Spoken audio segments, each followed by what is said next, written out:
தமிழ்நாட்டை 3 முறை மிகப்பெரிய பேரிடர் தாக்கி ஆயிரக்கணக்கான மக்கள் பாதிக்கப்பட்ட போதெல்லாம் உடனே வராத நிதி தராத ஒன்றிய நிதியமைச்சர் இப்போது கரூருக்கு மட்டும் உடனே வருகிறார். மணிப்பூர் கலவரம், குஜராத் விபத்துக்கள், கும்பமேளா பலிகளுக்கெல்லாம் உடனே விசாரணை குழு அனுப்பாத பாஜக கரூருக்கு மட்டும் உடனே அனுப்புறாங்கன்னா தமிழ்நாட்டு மேல இருக்கிற அக்கறையால கிடையாது.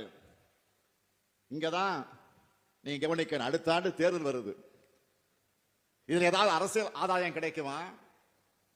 இதை வச்சு யாரையாச்சும் மிரட்டலாமா, உருட்டலாமா அப்படின்னு பாக்குறாங்க. யாருடைய ரத்தத்தையாவது உறிஞ்சி உயிர் வாழ துடிக்கிற ஒட்டுண்ணியாகத்தான் பாஜக இருக்குது. மாநில நலன்களை புறக்கணிச்சு, மாநில உரிமைகளை பறிச்சு, இன்னும் சொல்லணும்னா மாநிலங்களே இருக்கக்கூடாது என்ற எண்ணத்தோடு செயல்படுகிற ஒன்றிய பாஜக கூட எதிர்கட்சியாக இருக்கக்கூடிய அதிமுகவும் கூட்டணி வச்சுக்கிட்டு அடிமை சாசனம் எழுதி கொடுத்த தலையாட்டி பொம்மையா இருக்காங்க.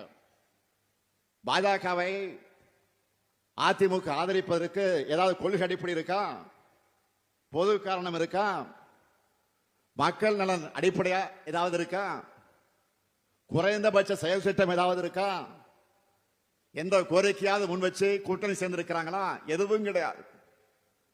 தவறு செஞ்சவங்க அத்தனை பேரும் அடைக்கலமாகி தங்களுடைய தவறுகளிலிருந்து தப்பிப்பதற்காக வாஷிங் மிஷின் தான் பாஜக.